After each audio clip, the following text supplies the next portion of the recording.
بسم الله الرحمن الرحيم. الرحمن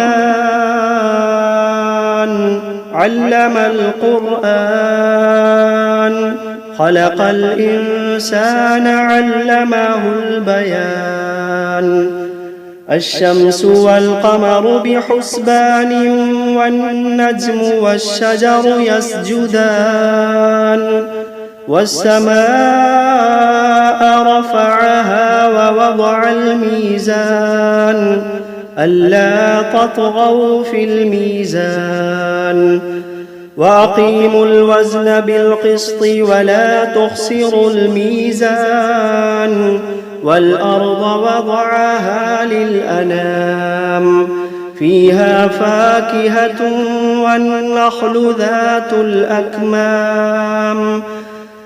والحب ذو العصف والريحان، فبأي آلاء ربكما تكذبان. خلق الإنسان من صلصال كالفخار، وخلق الجان من مارج من نار. فبأي آلاء ربكما تكذبان. رب المشرقين ورب المغربين، فبأي آلاء ربكما تكذبان. مرج البحرين يلتقيان، بينهما برزخ لا يبغيان. فبأي آلاء ربكما تكذبان. يخرج منهما اللؤلؤ والمرجان، فبأي آلاء ربكما تكذبان. وله الجوار المنشآت في البحر كالأعلام، فبأي آلاء ربكما تكذبان. كل من عليها فان، ويبقى وجه ربك ذو الجلال والإكرام. فبأي آلاء ربكما تكذبان. يسأله من في السماوات والأرض كل يوم هو في شأن. فبأي آلاء ربكما تكذبان. سنفرغ لكم أيها الثقلان، فبأي آلاء ربكما تكذبان. يا معشر الجن والإنس إن استطعتم أن تنفذوا من أقطار السماوات والأرض فانفذوا، لا تنفذون إلا بسلطان. فبأي آلاء ربكما تكذبان. يرسل عليكما شواظ من نار ونحاس فلا تنتصران. فبأي آلاء ربكما تكذبان. فإذا انشقت السماء فكانت وردة كالدهان. فبأي آلاء ربكما تكذبان. فيومئذ لا يسأل عن ذنبه إنس ولا جان. فبأي آلاء ربكما تكذبان. يعرف المجرمون بسيماهم فيؤخذ بالنواصي والأقدام. فبأي آلاء ربكما تكذبان. هذه جهنم التي يكذب بها المجرمون يطوفون بينها وبين حميم آن فبأي آلاء ربكما تكذبان ولمن خاف مقام ربه جنتان فبأي آلاء ربكما تكذبان ذواتا أفنان فبأي آلاء ربكما تكذبان فيهما عينان تجريان فبأي آلاء ربكما تكذبان فيهما من كل فاكهة زوجان فبأي آلاء ربكما تكذبان متكئين على فرش بطائنها من استبرق وجنى الجنتين دان فبأي آلاء ربكما تكذبان فيهن قاصرات الطرف لم يطمثهن إنس قبلهم ولا جان فبأي آلاء ربكما تكذبان كأنهن الياقوت والمرجان فبأي آلاء ربكما تكذبان هل جزاء الإحسان إلا الإحسان فبأي آلاء ربكما تكذبان ومن دونهما جنتان فبأي آلاء ربكما تكذبان مدهامتان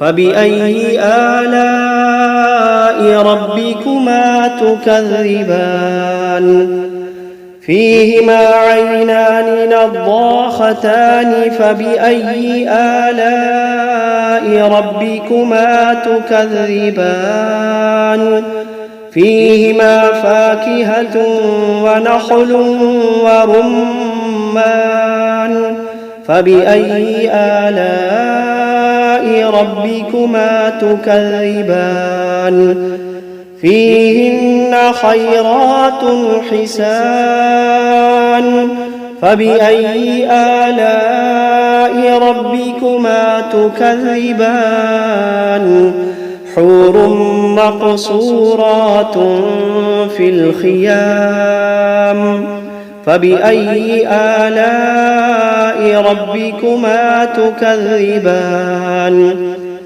لم يطمثهن إنس قبلهم ولا جان فبأي آلاء ربكما تكذبان متكئين على رفرف خضر وعبقري حسان فبأي آلاء ربكما تكذبان تبارك اسم ربك ذي الجلال والإكرام بسم الله الرحمن الرحيم تبارك الذي بيده الملك وهو على كل شيء قدير الذي خلق الموت والحياة ليبلوكم أيكم أحسن عملا وهو العزيز الغفور الذي خلق 7 سماوات طباقا ما ترى في خلق الرحمن من تفاوت فارجع البصر هل ترى من فطور ثم ارجع البصر كرتين ينقلب إليك البصر خاسئا وهو حسير ولقد زينا السماء الدنيا بمصابيح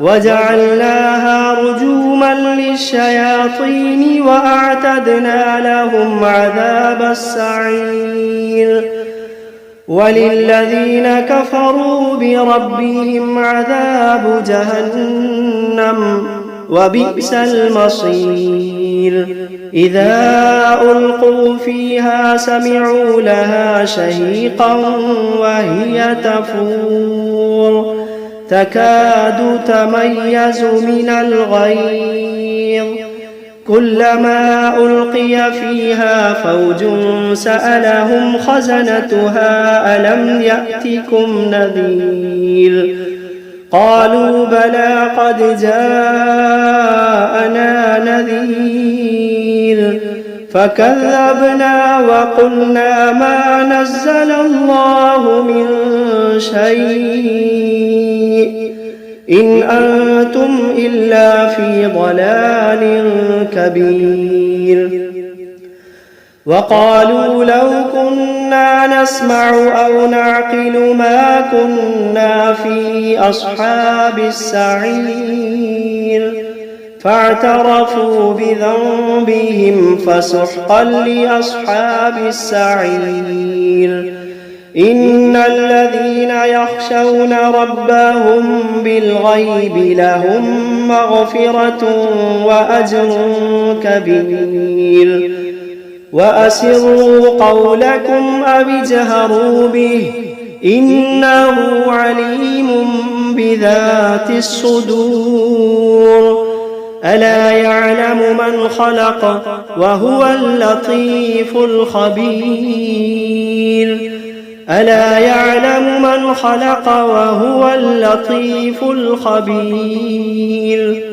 هو الذي جعل لكم الأرض ذلولا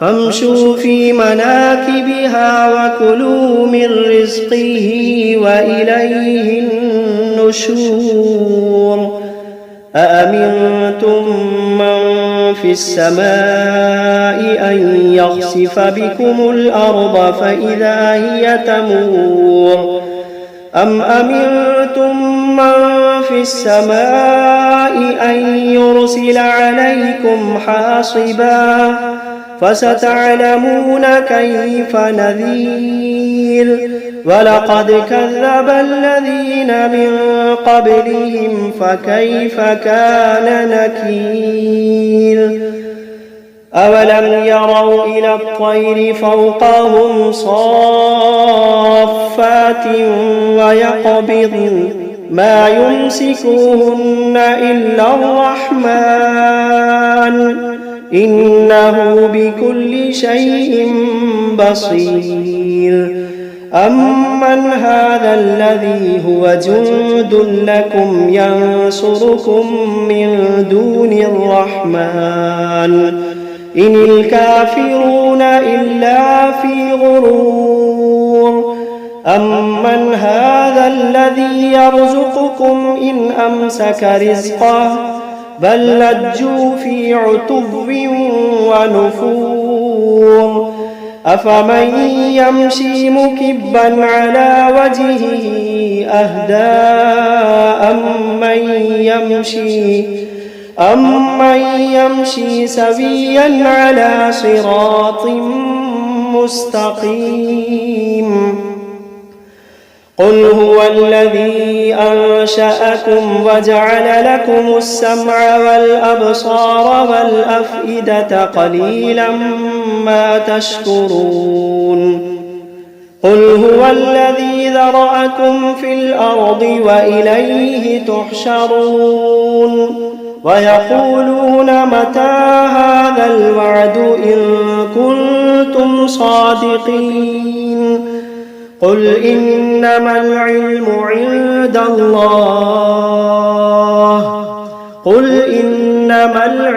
عند الله وإنما أنا نذير مبين فلما رأوه زلفة سيئت وجوه الذين كفروا وقيل هذا الذي كنتم به تدعون قل أرأيتم إن أهلكني الله ومن معي أو رحمنا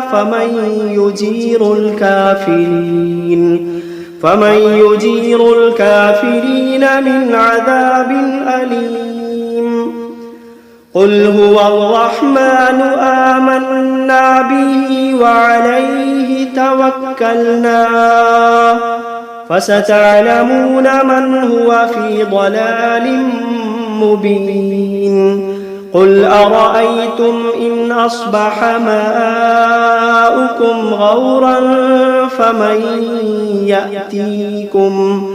فمن يأتيكم بماء معين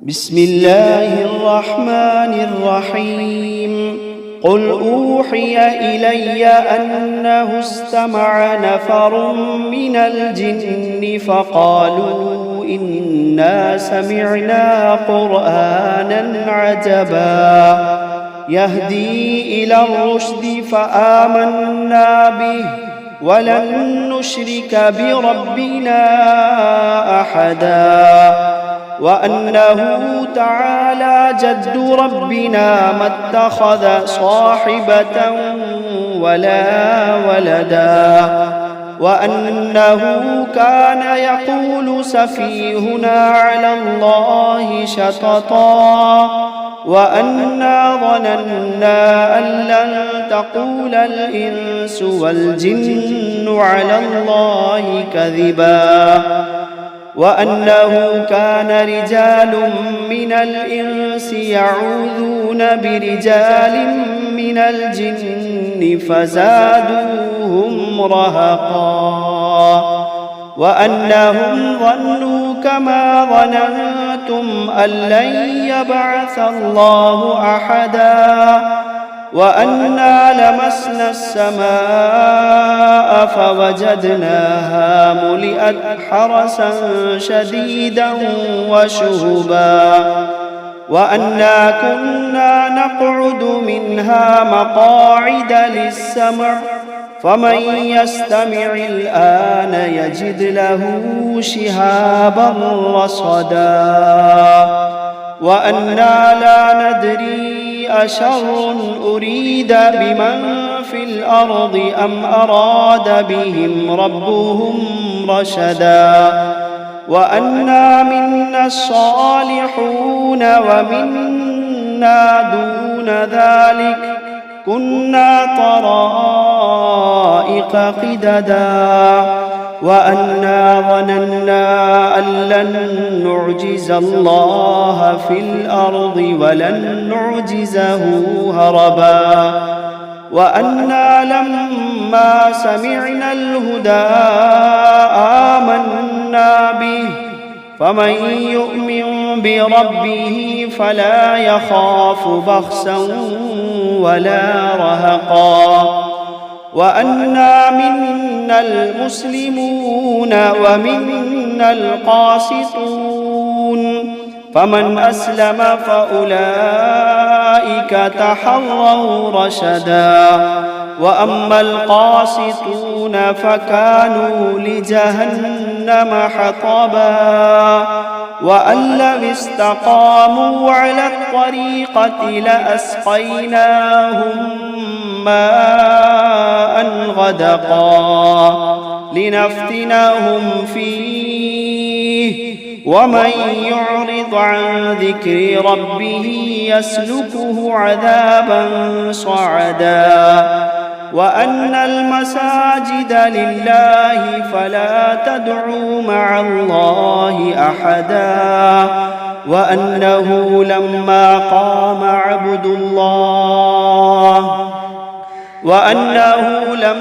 قام عبد الله يدعوه كادوا يكونون عليه لبدا. قل إنما أدعو ربي ولا أشرك به أحدا. قل إني لا أملك لكم ضرا ولا رشدا. قل إني لا أملك لكم ضرا ولا رشدا. قل إني لن يجيرني من الله أحد. قل إني لن يجيرني من الله أحد ولن أجد من دونه ملتحدا إلا بلاغا من الله ورسالاته ومن يعص الله ورسوله فإن له